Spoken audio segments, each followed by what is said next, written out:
Welcome to Sip, Sell, Repeat, the real estate podcast for women who know success is best served with a great cup of coffee or a well-earned glass of wine.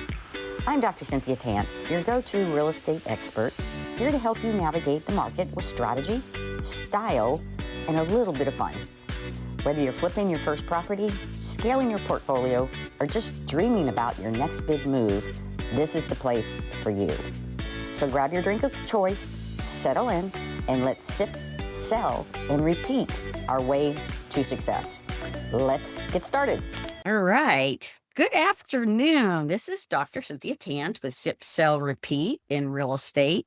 And I have the pleasure of speaking with Emma Lefkowitz. I hope I got that right this time. And she is over in San Diego and I'm in Pensacola. So we have two very different markets to discuss. I am in an area with big Navy population, military population, especially the Blue Angels are here. And then she's over in San Diego where a lot of our pilots go there to train, come back. You know, it's kind of one of those things. So it's been real interesting working in the military field. But let me tell some people about you so they'll get a little bit idea who you are. You are a broker and a team leader for the Barron Real Estate Group in San Diego. Licensed since 2004. We may talk about what you did before that a little bit just to see. She's ranked in the top 1% of realtors in her region and has earned a 5-star Circle of Excellence award for 9 consecutive years. That's awesome. And in 2022, she was honored as Realtor of the Year. And her team has sold more than 800 homes, totaling nearly $1 billion in volume. There is a difference in price range of houses, I know. And the household name, she's very volunteer and everybody over in the Scripps Ranch area. So, Emma, tell me about yourself a little bit. I bragged on you. What else can you tell us about you and your real estate career? And where'd you, I know you didn't start real estate in the beginning with your career, did you? No, not No. at all. So, first of all, thank you, Cindy, for having me on today. I'm so happy to be here as part of your show. So thanks for the invite. I love anything that's empowering women, especially in the real estate field. I'm always so happy to be a part of. I started in real estate as a second career. My first career, I was a high school guidance counselor. Hey, teachers. I like this career too. It's very similar. I have my master's in educational psychology, and I find that that's incredibly useful every single day, both in managing my clients in real estate, but also in running a team. So I actually feel like this was a very seamless transition from counseling into real estate. Very useful degree. But I love real estate. My mom has been a real estate broker for over 40 years. So she's the one who dangled the carrot and brought me in after my first daughter was born. I wanted a flexible career where I could be mom and also be successful in work. And so I came in, part-time as a realtor assistant and just kind of took it from there. So what I like about my experience is I've worn every hat in real estate, from being a transaction coordinator to an assistant to, a solo agent, then a team leader, a broker. I owned my brokerage for a period of time. So I've worn many different hats and I've landed where I am today, which is a team leader. I have a wonderful team of about 20 realtors and 7 administrative staff here in San Diego, and we work under Real Brokerage. So that's the short and the long of it. Sort of long of it. Yeah, I have also I have a teaching background now, a guidance. Anyways, a teaching perspective. So yes, my first career was not in real estate also. So I know you said you have a large team there, and that's some of the things for women who may be thinking about creating your team or being on a team. How and what can you offer some leadership advice for that, for the gals that are out there looking to be part of a team, since it appears the majority I know about in California, but a majority of our brokerages seem to be owned by men or bigger corporations with some really successful women team leaders. Share some information with us and how you feel your team has done. It looks like you've done fantastic. And with your leadership and also, was it educational psychology? Did I hear that? Educational psychology. Yeah. That's So I fell into the leadership role. That was not natural for me. I obviously found sales to be fun and exciting. I love selling homes and had a passion for it. And building a team came out of necessity, right? So I just was juggling too many things. I just kind of envisioned like the spinning plates, just trying to do it all, and got stuck, right? Couldn't ever scale, couldn't get past that, selling 20 to 25 homes a year. I just couldn't figure out the recipe to get past it until I started a team.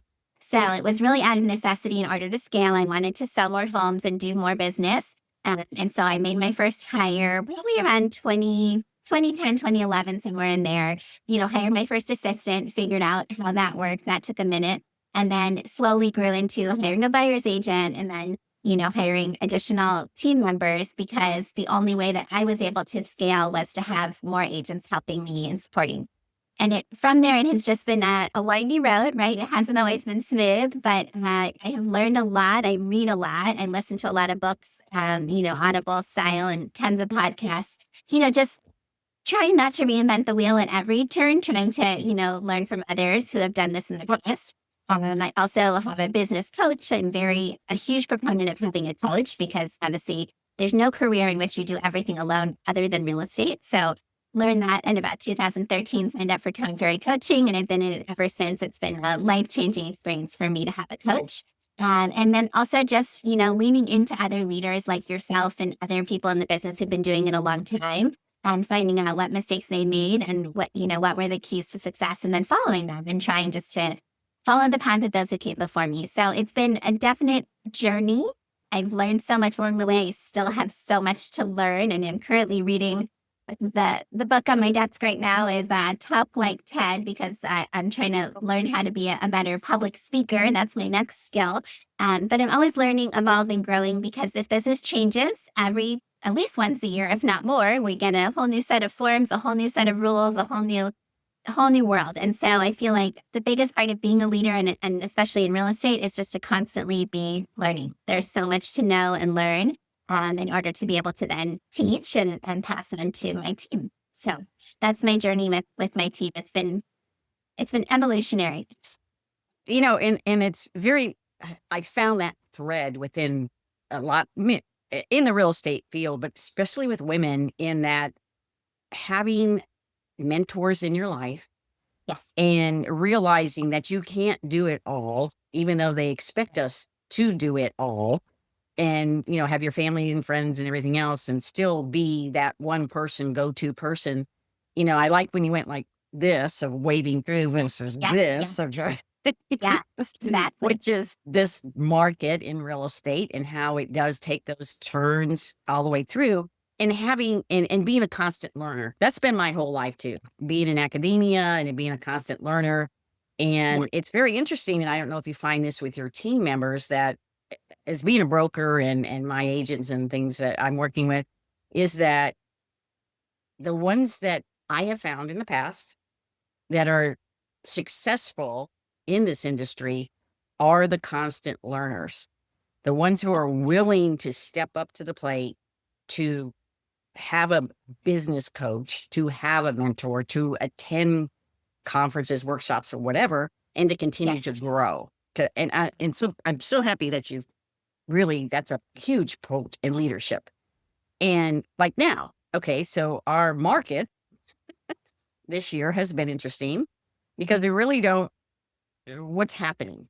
I know in Pensacola, our markets, everything's local. It's going to be a little bit different, a little bit slower this year, obviously, because nobody knows what's going on with interest rates and the economy and everything else. What have you been finding out in San Diego, in your area, and how it relates to this year, maybe compared to past years, and what's happening, or do you think's happening, or could help you in the future? Absolutely. So the word I've used for this year is wonky, which is not a word I'd ever used previous to 2025. So this has definitely been a wonky year. I feel like everything was just turned on its head. Normally we had a hot spring in San Diego. The part of San Diego that I specialize in is called Scripps Ranch, which is a suburb about 20 minutes from downtown San Diego, and we're close to Miramar, so obviously close to the naval base. And people live here for great schools. So they moved to this community to be in the best public schools, some of the best public schools in all of Southern California. And so we work on the school calendar. That's what we follow. Our trajectory for our highs and lows are normally around the school calendar. So normally our hot season is the spring, which it starts in March and usually goes through about May or June. And then we usually have maybe a slower summer, but still pretty active. And then we normally drop off in the fall because the kids start school. People have already made their moves that they were going to make. PCS season is over, right? So all the moves are done. And usually this is our slow time. Well, this year has been the absolute opposite. We were very, very slow in the spring. Interest rates were super high and inventory was sluggish at best. The summer was pretty quiet too. And then all of a sudden September came and, obviously the Fed cut the rate, which really did help and brought, if nothing else, brought people out to at least have conversations about real estate. And the last few weeks have actually been very busy. So we have picked up dramatically, this is not normally our season. But we're joking in our office right now with our team. We're like, winter is our season. All of a sudden, it never has been before, as I'm sure it is in Florida. It's not typically in San Diego. So apparently this is going to be our new normal, and we'll see where it goes. But we're really excited to see that buyers are back out making offers. We know pre-approval letters are up now for the mortgage industry, which is great. And that we're seeing more houses pop on the market. So we'll see where it goes from here.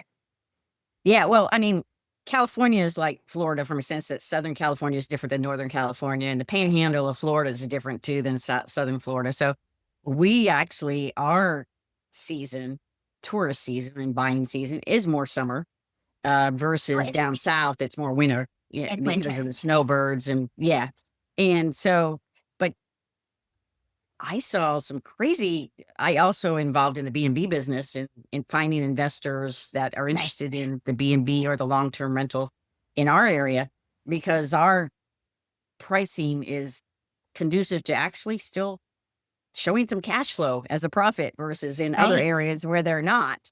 Yeah. And so ours has kind of been really weird too. I was just talking to someone about, this doesn't make sense to me, but I'm going to go with the flow.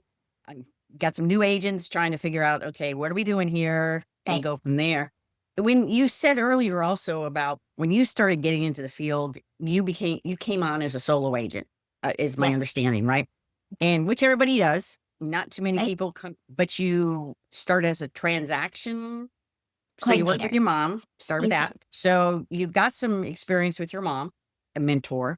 What are some of the things that you would say to that new realtor, that woman coming on board who has been, and we've touched on a little bit, but you got to do it all. You have to do everything. And what are some of the one or two highlights, maybe three highlights that you'd like to share with the ladies out there? Absolutely. So it's one of my favorite things to do. I lead actually a women's mastermind here in San Diego. We do a quarterly meeting. It's called She Leads, and it's just for women in real estate, but in all areas of real estate. And the idea is exactly what you're asking me about. It's like, what would you, if I was starting over today, what would I do differently? And what lessons have I learned that I can share after 21 years in the business that would hopefully help to a new agent, especially a new female in real estate? So a couple of pointers that I always share is join a team, right? Like this is a team-focused world that we're in right now. And there's no better way to learn than under someone who's already very successful in the field, right? So find someone who's doing what you want to do at a high level and see if you can join. Don't worry about the commission splits. Don't worry about, how much you're going to make your first year or two, if it's available, obviously. Just make sure you're aligned with the right people and be a sponge. Just listen and learn everything you can, follow their systems, do what they do. Even if it's not in line with what you think you want to be doing, this is the best way to learn, right? Follow a leader. And just be a sponge, absorb as much as you can, take as much as you can. You don't have to stay there forever. This is not a forever team. It could just be a stepping stone. But the idea is just to learn under someone. Don't try to create everything new yourself. That's what I did. And that was so painful and so difficult. And when I finally realized I could join onto someone else's team, benefit from their marketing and their experience and what they were already using, like it just made everything so much easier, right? Less friction when you have to recreate everything yourself. So find a great team leader, follow along a great way. I mean, I go on social media and I find people on there to follow that I think are great leaders. And that's how I learn from them, because again, there's always so much to learn. So that's number one, is join a team. If you're starting out brand new, any age, I think joining a team makes more sense.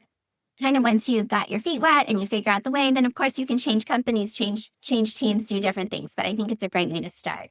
Another thing is to kind of lean in. So there's a lot of information out there now, especially with AI. Like you could literally learn how to be a realtor from ChatGPT, but lean into what's available. Use the resources. Don't sit in a room and read a book and just try to figure it all out again. Like just go out there and go to the conferences, go to the lunch and learns, there's so many people offering wonderful information.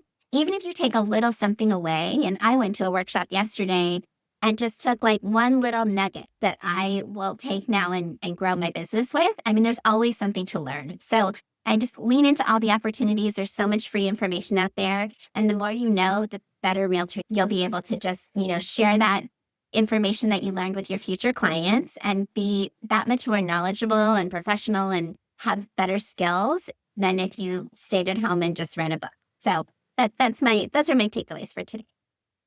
It's great. And bringing up the AI issue, man, it's like there is so much it's more than just Chat GPT. And oh my gosh, I don't know about you, but I get a listing, I look up the listing, or I look up their description, I go, this doesn't describe the property. I mean, it's like all these fluff words and all this stuff. And I go, really?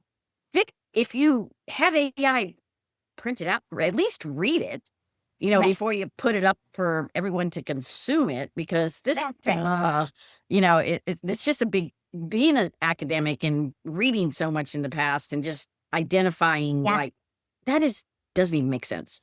And I like asking this question too, is because of all this technology, and if you talk to the men and women who've been in way before we got into it, having to carry the books from office to office and no computers and no cell phones. I don't even know how they survived, to tell you the truth. No. But when you think about, I still believe this is a relationship business. I have that faith that it's still, yes, there's all this technology. Commercial real estate's a little bit different. Investing's a little bit different. But for that first-time home buyer, now, it's not exactly how it appears on HGTV, as we know as realtors. But what are some things that, since we're newer people that are coming into the field, and again, you're spot on get a mentor, get a group, don't try to do it all, but what else can we share? I'm trying to get to the point. It's still a relationship business that we're in. Yes. It's absolutely a relationship business. And, it's funny. I had a conversation with someone yesterday about like what jobs is AI going to replace? Because we see it already with things like listing descriptions, right? We know everyone is using AI for that. My team certainly does, but I always to proofread it and make changes because I hate when it says step and speed. Those are like my step and speed. Oh, sounds so funny because now I can read a listing description and know when it's AI. We're definitely using it for, but what jobs is it going to replace? Like, how is it going to change? And will it replace the realtor? And there's a lot of discussion right now about, Zillow joining in with ChatGPT and how will that change the home buyer experience and home buyer search. At the end of the day, they do still need someone to open the door. Now that could change also, right? Like if they figure out how to do the open door lock boxes or whatnot, like those things can change. But this is a huge purchase, right? Like this is usually someone's largest purchase they'll make in their entire life is there. And to trust that to a computer, technology, a website is shocking, right? And so at my core, I still believe that we're needed. And I still believe people will want someone to be involved. They'll want an advisor, a consultant, just like they have a stockbroker or someone who's advising them on how to invest their money. When it comes to such huge amounts of money, they want a person to be on the other end receiving that money and helping guide them how to spend the money correctly. So I still think as long as we stay in the role of advisor, as consultant, as long as people still want us to help them make this important decision to not throw away $1 million in San Diego on a 2-bedroom condo. So yes. Yes. And if nothing else, it's forcing me and my team to step up our game, right? Like step up our value proposition, show people why they need us. Remember what our value is and make sure we're explaining, right? We're not dancing on TikTok anymore. Now we are explaining our value to the consumer and making sure they really know why they need us. Like, why do they need someone to negotiate for them? Why do they need someone to help read disclosures with them? and not, buy a money pit. There's so much value, but we don't always articulate that as realtors. And so that's what I'm currently on a mission, is to, at least with my team and hopefully now with your followers, is make sure that we are articulating our value as realtors and a relationship business to the consumer. Let's make sure we're being taken seriously. I think it's important. Well, and as we just mentioned something, how can the women that are looking at our podcast, how can we get a hold of you? So that, where would you like for us to contact you? On Instagram or email? You tell me. Let's get some more information out to these ladies. Absolutely. So Instagram is the best place to connect, just because that's what I'm on every day. So you'll easily find me on Instagram. You can follow me. I have 2 handles, one for my personal, which is Emma Lefkowitz, and one for my business, which is the Marin Team. And we are located here in San Diego. So if you look up Emma Lefkowitz San Diego, you will find us. And we're happy to help with referrals. We're happy to help with answering questions or be an advisor whenever it is you need. Well, and that's part of what planning on this podcast is, referrals. I mean, obviously, we have an interaction here between the military going back and forth between San Diego and Pensacola. The other thing, and you said a 2-bedroom, 1-bath condo for $1 million. Did you just say that? I mean, there are cheaper ones, but yes, we do. I'm going to blow you away. Yeah, I'm going to blow you away because we're going out on the beach here in Pensacola. We have beautiful beaches here. We really do. Beautiful white sand, everything. So we're going out this weekend.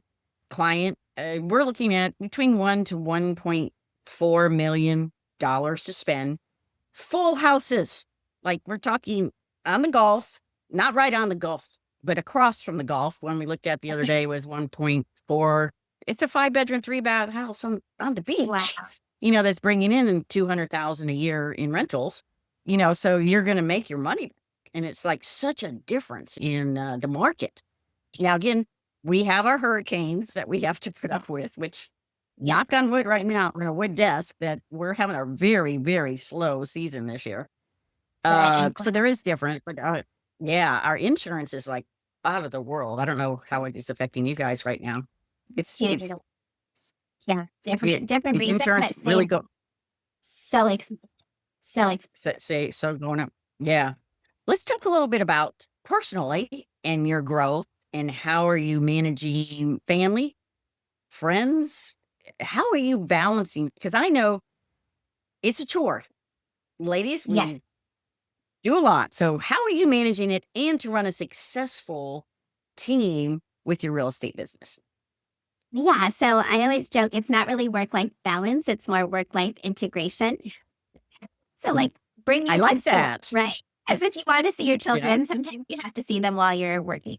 And so that's been sort of how I've done it. I have 3 children. I have a 20-year-old, an 18-year-old, and a 14-year-old. And so they've all grown up in the real estate business, and they can all read you a real estate script. They are very well versed. They've listened to thousands of hours of phone conversations in the car, and lots of other meetings too. I just think you have to be smart, right? Like, our kids are, at least for me, my kids are my number 1 clients. When they call, I always answer in almost any situation, because I want them to know they are my number 1.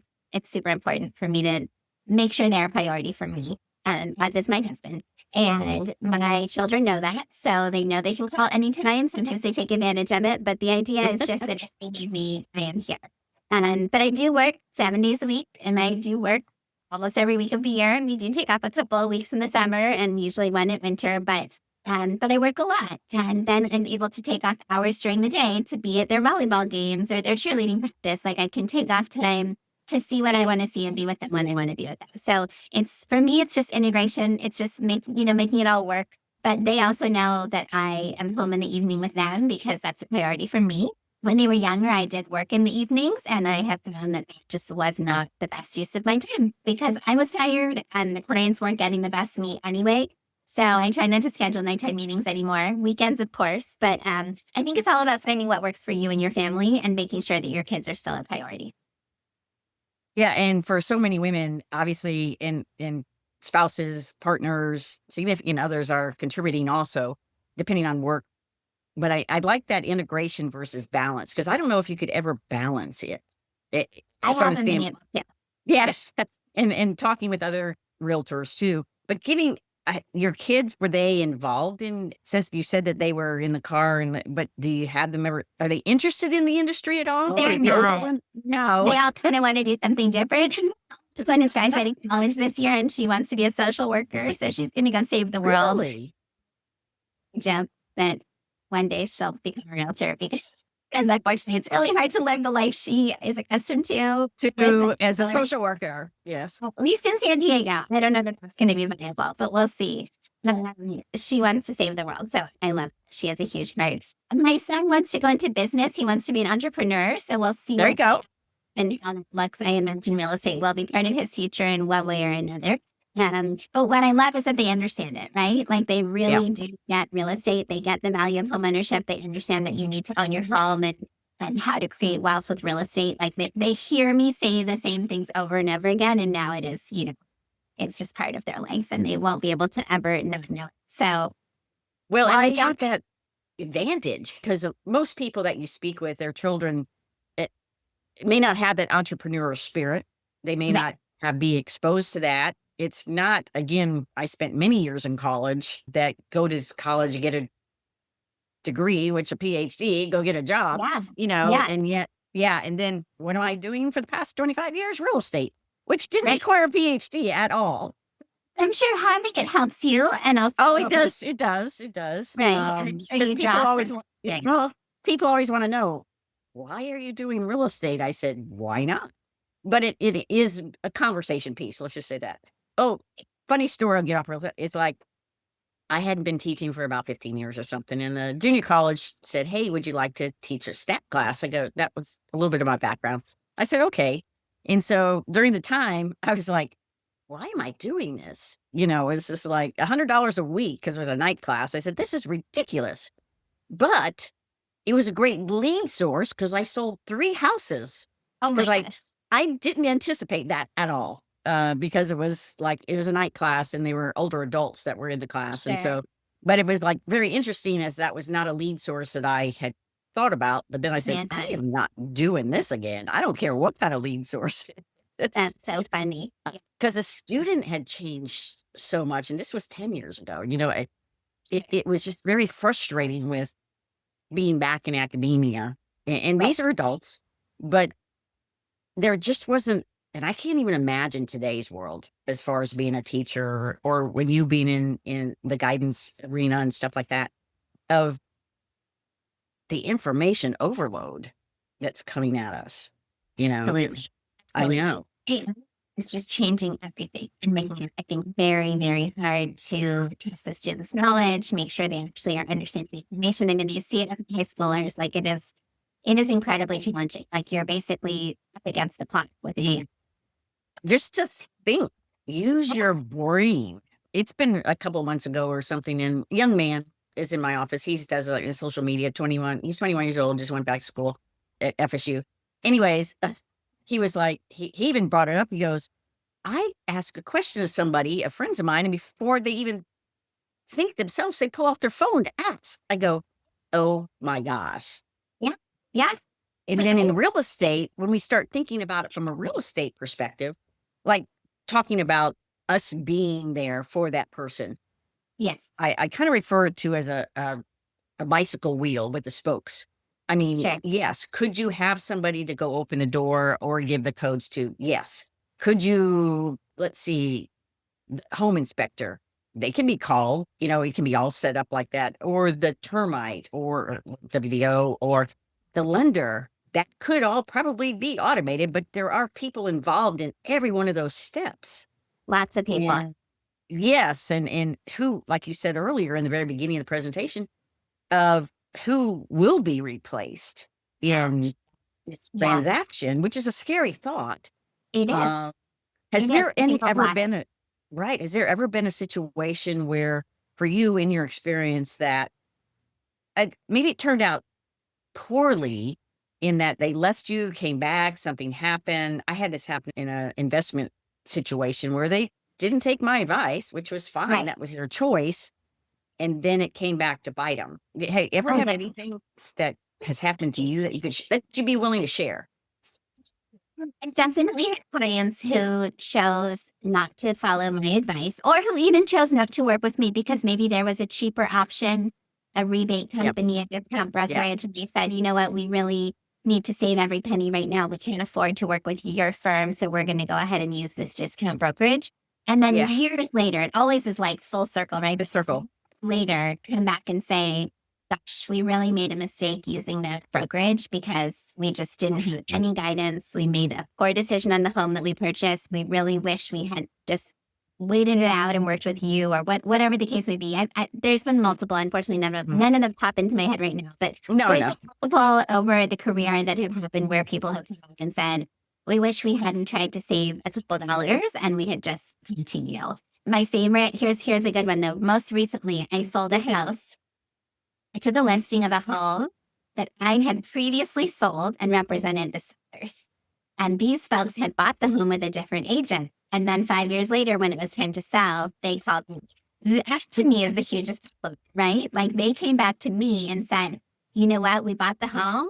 We loved working with you on the other side. And we knew that when we went to sell the home, we were going to call you to take care of us and represent us in the sale. That is like the hugest compliment. So we actually took that experience and decided to make it into an SOP for our business. So we call them orphan buyers. So a buyer who buys a home that then uses their realtor, right? Now they're orphan buyers.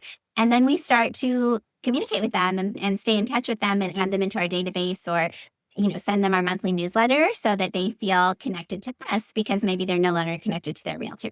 So we are now incorporating orphan buyers into our SOP for our database because why not build them as part of our SOI? They know us, they already trust us, they know we know how to do our job because we were on the other side of the sale. And so it's a whole new revenue stream that we are tapping into now that we've experienced. I think that's fantastic. Also, not just from the military, but people moving in and out of San Diego. It's just like people moving in and out of Pensacola. And so a lot of realtors move in and out too. Yeah. And finding those orphan buyers. I like that from the orphan buyer perspective. A situation happened with me almost about similar. I love a saying that I tell people is like facts tell, but stories sell. So my client, like realtors or agents, they go, you tell so many stories. I said, because they make sense to people. Yes. My first reel that I did with this young man, because he's doing all this, I don't even know where I'm at and what I'm doing. I mean, we take all these videos and he puts them all together. Was me going and serving an eviction notice, because I have also eviction notice on a place because the gal was not communicating with me. I said, so I just got out of my car. He followed me with the iPhone, took down, and I just talked off the cuff. And here I am at this house because the tenant won't respond to me. And here's a letter. And I taped the letter, and then the doorbell fell off. So I had to pick up the doorbell. But, just very casual. It's 140,000 views. What? That's amazing. I know. That's what I said. This is ridiculous. I'm serving an eviction notice. You couldn't have done that better. No. And so we did another one. And it seems like people are very interested in that. In a sense, it's very organic. And I'm there doing a story. Exactly. And so I really think that's a benefit to people, especially their life experiences. And those of us who have been in the profession for such a long time and how we've seen it. And how, when you are working with your newer agents or people that are coming in, just how do you help them get over the hump and to keep them on your team if they choose to be or you choose to be with them? And what are some tidbits of information you might share on how to help that newer agent who may be struggling a little bit? Again, this market's tough. This year has been tough. So we have those agents on our team who have been struggling. We just haven't had the year that they anticipated or hoped for, and certainly not as good as last year. And so some of the things I tell them is just to go back to basics, right? Like remember the basic things that you learn in the beginning of your career when you first join our team and, entering your leads into the database, dripping on them religiously, making sure you're doing pop-bys, doing the calls and checking in on people. And then being consistent, right? Like being consistent in your follow-up, being consistent in your pop buys or consistent in your social media, whatever avenue you've chosen to use as a lead pillar, you need to be consistent. And if it's geographic farming, you need to be consistent, right? Which is hard because the cost adds up. And so that's something we talk about a lot. When we started January this year, we did a month of back to basics. And so each week we visited one of the channels that you could kind of work on, whether it was open houses or door knocking. And we just kind of went through everything and then rewarded the team with prizes and tickets along the way as they followed each of their systems and stayed consistent. I think building that consistency, especially early in the year. So as we're coming up on the end of the year, this is a great time to make those plans, but building in a routine of consistency, whether it's the consistent follow-up or the consistent open houses. I'm pretty strict with my team. I ask of them to do at least 2 open houses a month. More is preferred.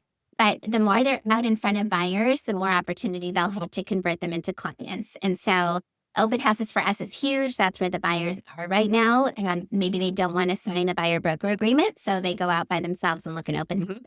So the opportunity is absolutely there. And we have the listings for them to hold open. So the open house opportunity, getting organized and using your CRM. We have an office and I have a culture of coming into the office. I really like the agents to come in and sit at their desk and do their work from here, right? I just know that they'll get more done versus sitting in their living room with their dog or their kids or whoever might be home. So there's so many little things that we ask of our team to do that then add up to some big wins. And I'm really proud to say for most of my agents, our per agent productivity is around 10 closings per year per agent. And that's pretty rare in this market, in this economy. So I think doing the little things every day adds up to having a very successful career, even in a slow market, right? I love that you love open houses. I do too. And we're doing, a couple a week. We don't have probably as big. I don't have as big a company as you do as far as the inventory is concerned, but it's amazing that nobody wants to do them. And we get buyers. And right now, the one I did, it was about 3 weeks ago, cash buyer walked in and didn't buy the house he walked in on. But when he wanted me to show him another one, I had to explain to him the buyer agreement, and he didn't want to sign it. I said, well, I can't show you the house. Right. I don't know what to tell you. The next well, I'll just go to the listing agent. Okay, go call the listing agent, which he did. And then he came back to the open house. They can't get to me till tomorrow, and I got to go back home. I said, okay, then sign this paper right. Sign here. I Kids can be in that situation because that happens to us a lot too, especially when you just meet them. We do, and I don't know if this is available to you in Florida, but for California, we have a single party, single day show. So you can do a single house or a single day and have them sign it. For us, it's called a PSRA, but it's just instead of the actual buyer broker agreement, it's sort of a one-page version just for a single house or a single day. And so they can sign the agreement to work with you only on that house. And that one's for 30 days. So it's one house for 30 days. So if they buy the one house you show them in the next 30 days, they would have to pay a compensation. But that's so nice because it takes away a lot of the friction. Like you're not saying I'm going to be your realtor for life. I'm going to be a realtor for house you see. It's just this one house that you want to see today. Let's sign the agreement for today for this one house. And if you buy this house, great. I'm working with you on this house. But if tomorrow you go see a different house, I'm no longer. So it removes some of the friction. Yeah, I need to check on that because I don't think that I don't think anybody said that about us, because every state has their own issues. Every state is different. Yeah. Yeah. And I understand the situation with all of a sudden it changed for us because we never had to sign anything with, I don't know if you guys, we never had buyers agreements that we signed, we just hoped they'd work with us and whatever. Well, we had them. We just weren't using them. Yeah, well, I know we had them too, but we just didn't use them either. So sometimes you don't want to work with it. No, sometimes you don't want to sign an agreement with people. Yeah, I know. I think the takeaway is to have the right skills to be able to talk to the consumer, to be able to get them to want to work with you and sign that agreement. And absolutely, skill building is so priceless. It's something that we talk about weekly here in our office. Is just how to build the skills to be able to have those tough conversations like you did and finally got him to sign so you could show him this. Yeah, I know. Well, I'll tell you what, I want to think, what do you want to finish up with? What do you want to tell the ladies here? And then we're going to get some more information about how to contact you again and making sure that they do. What do you want to finish up here? Because it's been a pleasure and I've learned so much from you. Thank you, Cindy. This has been so fun. The time has just flown by. I appreciate you doing this. Any opportunity I have to meet someone like yourself, another seasoned professional, especially in a different area where we can hopefully send back and forth referrals. Again, I say yes to every opportunity. When I was invited to come on your show, I just start with yes, right? I didn't know anything about it, but I knew it would be fun and I'd get to meet you. And if nothing else, that's worth my time. I just encourage all agents, just start with yes, because you just don't know what's on the other side of the opportunity. And you know, when you have to lose. So, you know what I forgot? Because I had to move my location today. I have this coffee cup that I want to send to you with the Sip, Sell, Repeat, and I don't have it here. But when we finish up, I'll get your home address. Okay, And perfect. everything. I All can that. email it to you too. I got some swag. I got some swag for you. Thank Anyways, you. thank you again. That's a wrap on this episode of Sip, Sell, Repeat. If you loved what you heard, don't forget to subscribe, leave a review, and share it with another powerhouse woman in real estate. Got a topic you want me to cover? Send me a message. I'd love to hear from you. Until next time, keep sipping, keep selling, and keep repeating that cycle of success. Cheers to you and your next big deal.